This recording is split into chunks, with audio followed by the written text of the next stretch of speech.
Information officer with the Laurel Volunteer Fire Department. All right, and could you tell us a little bit about what happened here today?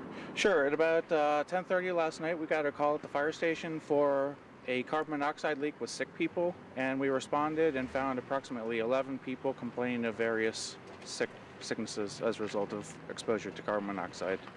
We investigated and found that there were approximately 150 parts per million in the area of the kitchen, and 35 parts per million over 8 hours is the permissible level. So this was well in excess of the permissible level.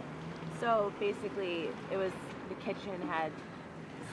Right. There was a mechanical malfunction, which Don Pablo is working with the city of Laurel to rectify the situation so they can reopen. And so what actions did you take afterwards? You kind of answered that there, but... We went in, we checked around the kitchen to determine the source of it, and it was coming from the mechanical room outside. We shut that down, and the levels did dissipate. So. Okay.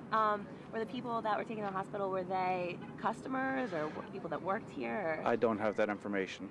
Was Don Pablo's open at the time that it happened? Yes, Don Pablo's was open and occupied at the time. Okay. And is there anything that people should know about this?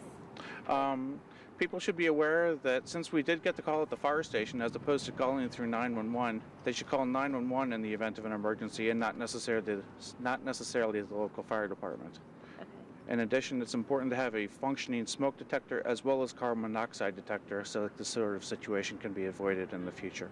And when the people called about this, the people being sick, did they smell anything? What was the signs of this happening? No, carbon monoxide is an odorless and tasteless gas, so the only way to really detect it is either through the symptoms or hopefully through a functioning carbon monoxide detector. And what kind of symptoms did these people have? Can we cut for a minute? Yeah. I'm sorry. Oh, it's all right. I hope you can do something with this. Oh, yeah, we no. can. Sorry about it. I believe they had nausea and some vomiting, but let me just see if I can verify that. Yeah, and I was going to just say, and what kind of treatment did they have afterwards? So. Basically just oxygen therapy. Throw them on some oxygen and it's nausea and headache, yeah. Okay, so can you just do that for us? What kind of symptoms did they have? The patients were complaining of nausea and headaches. And what kind of treatment did they get done? We provided them with supplemental medical grade oxygen, as well as transporting them to a University Hospital in Baltimore for treatment in a hyperbaric chamber. And were they released? I don't have that information. All right, I think that's everything. Can you explain a little bit about the hyperbaric chamber and what maybe that helps with the symptoms? Okay.